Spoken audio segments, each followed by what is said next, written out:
as this channel progresses, I already know that we're gonna get some Illuminati allegations like it's 2010 again, and you may not see it yet with this channel as of the time that I'm recording this, only having 7 videos, but that's okay. Today we're talking about trillionaires, and even though we haven't reached an age where we're able to see how a trillionaire may live with our own eyes, the channel hypothetically made a POV video for us to react to, so let's give it a watch. The video is called POV, You're a Trillionaire.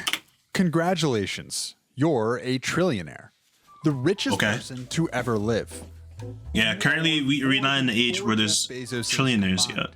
If you spent $1 million every single day, you wouldn't go broke for another 2,700 years. Nah, especially if you had $1 million S&P 500. I mean, you're chilling, bro. The world is in the palm of your hand.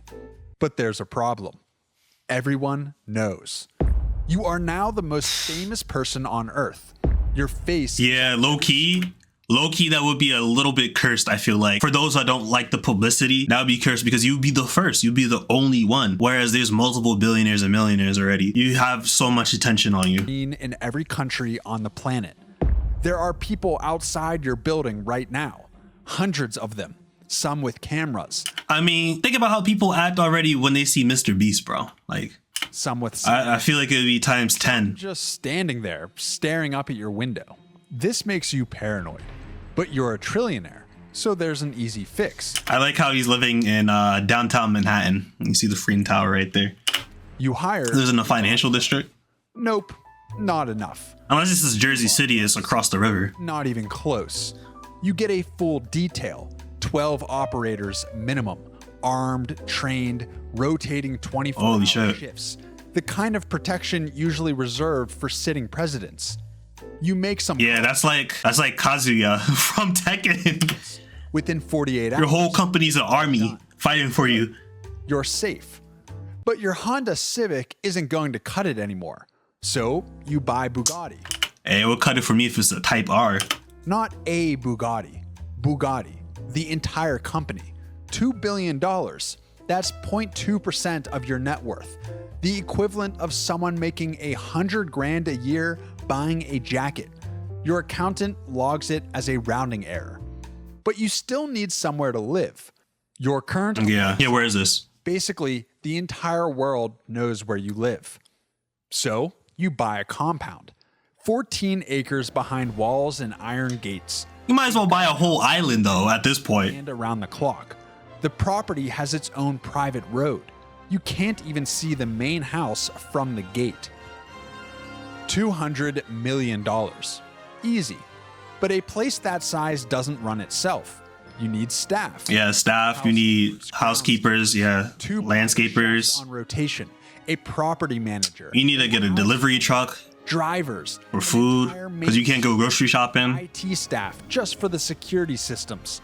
A personal assistant who has her own personal assistant. Within a month, 63 people work at your house. Now you're comfortable, secure. Everything runs like a machine. So you can really start spending. Because, well, you have $1 trillion and you're a little bored. Yeah. Buy a Boeing 747 and have it gutted and rebuilt into a private flying residence. $400 million. See, but look, at the same time, anyone really want a private Boeing like that big? I don't know. It just seems kind of like a hassle, honestly, more than anything, than just like to have more of a smaller luxury plane or jet. You buy an island in the South Pacific. You commission the largest private yacht ever built. Oh, that's lit. Helicopter pad, submarine bay, movie theater, full medical facility. $600 million. And nobody warns you about this part. $1 trillion makes money faster than you can spend it. And even sitting in the most boring investments on Earth, your net worth grows by tens of millions. Yeah, exactly. If you put that all into the S&P 500, alone just that's already gonna accrue enough money for many generations to be well off. Day, you wake up richer than when you fell asleep every morning without lifting a finger. So money is handled. Security is handled. The cars, the properties, the staff, all handled. But you want coffee. Just coffee. From the place you've been going to for years. Your security team needs 45 minutes of advance notice. When you finally get through all the paparazzi and walk in, Yeah, nah, I would just send someone. Like, that's not even fun anymore. the barista's hands are shaking. Someone in the corner is filming you from behind a laptop screen. You get your coffee. Bro, but people already do this if you're literally making like maybe a mil, maybe even less than that if you're like a popular streamer or something like that. It tastes exactly the same, but everything around is different. So you stop going there. You don't want But that security is insane. But there's good you can do with That this. is crazy. Real good. So you write a check for $500 million to disaster relief. The media covers it for about half a news cycle. Because relative to what you have, $500 million is what you earn in a slow week. People are grateful for about a day. Then they want more. They always want more. But it's not the strangers that get to you. I mean, if you're in a state of not having enough, I mean, that quick little hit isn't really going to solve anything. You can only have what you already have. People you already know. Your phone rings constantly, but none of the calls are from friends anymore. They're from lawyers, wealth managers, heads of state, charity directors. Everyone wants a meeting. Everyone wants your name on their thing, your signature on their check. The friends from before start to disappear. Some just stop calling. The ones who still do sound different, careful, measured, like they're weighing each word before it leaves their mouth. You invite your college roommate to the compound for a weekend. He says yes before you finish asking. When he gets there, Damn, bro. He compliments everything. This guy has no real friends. He doesn't have a spouse, nothing like that. No actual family that he could actually trust. That is insane. That's an insane mindset to have. House, the grounds, the wine, the guest room. He agrees with everything you say for 2 straight days. He laughs at jokes that aren't funny, and he never pushes back on a single thing. He used to argue with you about everything. Movies, politics, where to eat. That was the whole friendship. But that friendship is about to be the least of your worries, because then the lawsuits start. Not 1 lawsuit, not 2. 17 For what? For 6 months. An old business partner claims you shorted him on a deal from 9 years ago. A woman in Arizona says you verbally promised her $10 million at a fundraiser in 2019. You have never been. Wait, if it was verbally though, and there was no evidence, she wouldn't win that case. To Arizona. Most of it is garbage. Yeah, that's just garbage, bro. It means nothing. It stops sounding like a word. But each one costs 6 figures to fight. Each one puts your name in a headline. Each one requires a deposition or a filing or a statement or some kind of settlement. Your lawyers tell you to get used to it. When you have $1 trillion, people will try to take it from you using every tool available. The legal system is a tool, and you are the deepest pocket on earth. You settle 3 of the cases, not because they have merit, because fighting them in public costs more than writing the check. $1 million here, $2 million there. Nah, but hold on though. Once again, that whole verbal claim thing, that would not work at all. There's no way. Just round So figures. But every settlement gets reported, and every report invites 5 more lawsuits. Your legal budget for the year crosses $40 million. You have an entire floor of a law firm working exclusively on your cases. oh wow. I've never met most of the lawyers. They send you summaries, weekly, pages and pages of people who want your money and are willing to lie in a courtroom to get it. But daily life goes on, or something that looks like it. That's a little jaded, Then but it happens. I can see that happening for sure though. I can see that being the case for even people that just have multi-millions. Like they just have a multi-million corporation. I could definitely see that for sure. In a way that catches you off guard, doesn't mention the money once, you see her again and again. 3 weeks in, it starts to feel like something real. Then you notice things. She mentions your island in a conversation you never had with her. She knows your pilot's first name. Whoa, what? Car you prefer for the city. Stalker? Small things. Things that mean she looked you up before you ever met. Which, of course, she did. Everyone does. But now there's a question sitting behind every moment with her. Does she like you? Or does she like this? See, but look, this is assuming he didn't already have a partner before this all blew up. before he got that status. See, if he already has someone though, would this be the same issue? Probably not. The compound, the jet, the access to a life she'd never touch otherwise. And once that question gets in your head, it stays. You watch her differently. So you stop calling. Then she texts you twice. And then she stops. But the story doesn't end there. 2 weeks later, a tabloid runs a piece. Inside the trillionaire's secret romance. Photos of you at the restaurant. What the heck? Her leaving your compound. A quote from a source close to the couple. You didn't sell it. She didn't sell it. Someone at the restaurant did. A waiter or a valet. Someone who saw you together and picked up the phone. Now her name is everywhere. Her face, her job, her apartment building. Strangers are sending her messages. Some. Nah, that's OD. She had a life before you. Why are they sending threatening stuff? Anonymous life, and you erased it just by sitting across from her at dinner. Your PR team drafts a statement. Your lawyers send a cease and desist to the tabloid. None of it puts her name back in the box. You send her a message, an apology. She reads it. She doesn't respond. But the leaks keep coming, and the next one is worse. Somebody from your past sells a story to a magazine, a joke you made at a party in 2011 that, stripped of context and printed in a headline, makes you look Oh, that's crazy. Person. Yeah. Well, that happens a lot already, for sure. People who have never met you now have an opinion about who you are based on something you said in a dorm room 15 years ago.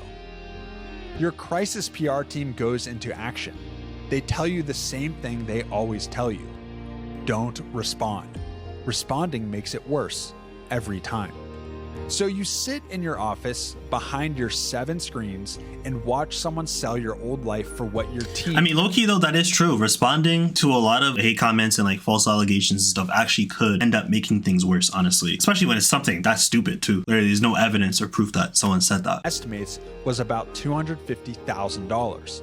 A quarter. You're just giving that person more energy. That's what your past is worth to someone who used to be your friend. You can't call them. You can't confront them. You can't even confirm you know who did it, because that becomes a story too. You just sit there. Your mother calls on a Sunday morning. She sounds the same as she always does. Asks if you're eating enough, tells you about a bird that keeps getting into her garden. For 10 minutes, your shoulders drop and your jaw unclenches and you almost forget what your life has become. Then she mentions your brother. He didn't ask her to call. He never would. But he's behind on the mortgage and his car needs work, and you have more money than some countries, and he's family. You had no idea he was struggling. You sent him a few $1 million that afternoon. He doesn't call to say thank you. Doesn't even call to say thank you is wild. That is wild. You know, it is a shame because there are a lot of siblings, even if they're not even like at the status of this character here, that do take advantage of family's finances in that way. It's really unfortunate, but I kind of want to see how this plays out. 3 months later, at a holiday dinner, you flew the whole family. But more often than not, it's not going to be if you actually say yes to that and you do that, it's not going to be the only time that they do that, which is the problem with that. Unless it's like a really rare situation, then it's like, okay. But the fact that they didn't even say thank you, it says enough right there. On your 747, he sits at the far end of the table. He talks to your cousins, your aunt, anyone but you. When you try to catch his eye, he stares at his plate. He leaves before dessert. And what the heck? Say goodbye. A week after the dinner, your mom calls again. Different tone this time. Quiet. She tells you your brother said something to your cousin. That you ruined the family. That everything changed when the money came. Your mother isn't telling you this to take sides. She's telling you because she doesn't know what to do. She has a security detail she didn't ask for. Wow, brother is hella ungrateful. He's gonna say that after you gave him a couple M's? Son who won't talk to his brother, and a family that used to fit around a kitchen table and now needs a catering staff and a 747 to be in the same room. You tell her you'll talk to him. You don't. What would you say? You can't unsend the money. You can't undo the jet. You can't walk into his house without 2 armed men waiting in the driveway. The gap between your lives isn't something you can close with a conversation. So you stop trying. But the compound keeps running. The 63 workers keep the machine humming. You start to take comfort in the routine of the staff. Then your head of security calls another meeting. Someone on your household staff has been feeding information to a tabloid. Nothing dangerous, but consistent and paid. What the heck? Found a leak through metadata on a photo that ran in a gossip column. The angle matched a specific window in the East Wing. Only 3 staff members have access to that hallway. They narrowed it down in 2 days. It's Linda, the housekeeper. She's escorted off the property on a Wednesday morning. Your security team handles it. You watch from the second floor window. She's carrying a cardboard box. She doesn't look up. A man in a suit walks her to the gate. Another man opens it. She gets into a car that's been called for her, and the gate closes. You stand at the window for a while after she's gone. The East Wing hallway is empty. Your team hires her replacement by Friday. But Okay, where's this going though? Next. Tuesday afternoon, you take the yacht out. The ocean is so blue it looks fake. Sunset turns everything gold. Dinner is pan-seared Dover sole prepared by a chef who trained for a decade in Michelin-starred kitchens. The table is set for one. You get back to the compound and go to bed early. The master... You know what? I realized he didn't do a single gym workout. This whole life that he lived, he didn't do any physical activities. Like, he doesn't have any extracurriculars. He didn't play any video games, nothing. Is much bigger than your... That's the worst thing about this. You lie there. The ceiling is very white. Somewhere around... Doesn't look like he did anything fun. You get up. The compound... The only thing that was fun that I saw was that he ate some empty. Some food from his chefs. The only sound is a faint mechanical hum. The security camera at the end of the corridor, adjusting, tracking your movement. You stop, it stops. You take a step, it follows. You go outside. The grass is wet under your feet. You walk to the middle of the lawn. The sky is the same sky you used to look at when you were broke. Same stars, same depth, same silence. You used to lie on the roof deck of your old apartment building and stare at it for hours. The rent was late, and you didn't care. The stars... I'm not gonna lie, I never had late rent. Underneath you never had to pay rent late, bro. Gets into your bones, and then you go inside. You go back to bed. After a week in Italy, you arrive back home. Your assistant meets you on the tarmac. She asks how the trip was. Great, you tell her. Now, back to the compound, through the gate, past the guardhouse, past the pool you've used 3 times, past the tennis court you've never touched, past the wine cellar with bottles that cost more than most people's money. I don't even drink. I wouldn't even have a wine cellar. Where 7 screens display your portfolio, your companies, your calendar, and a news ticker that mentions your name twice in the first 30 seconds. You sit down. Outside, security does a shift change. New faces replace the old ones. The groundskeeper rides the mower across the lawn. Over 60 people... Oh, it's my birthday! Hey! ...are the only That's crazy. Who lives here. W video. Not gonna lie though, I think this woke me up to, I guess, a lot of people's subconscious beliefs when it comes to, I guess, having a wealthy lifestyle. A lot of people have the fear once they get there that they're gonna lose it in some shape or form, or they're gonna actually have the most uncomfortable life that they could ever have because of that. And I feel like in a lot of ways, like if we're thinking about it from like a metaphysical perspective, like it really just like blocks off your blessings in a way. So I really don't like to think like that, which is why I had like a lot of the comments that I had while watching this. But overall, it was a pretty good video. I didn't necessarily agree with everything, but let me know some of you guys' thoughts on it. Did you suddenly see a mysterious email from a guy named... Okay. Anyway, I think that's a good time to close this video here.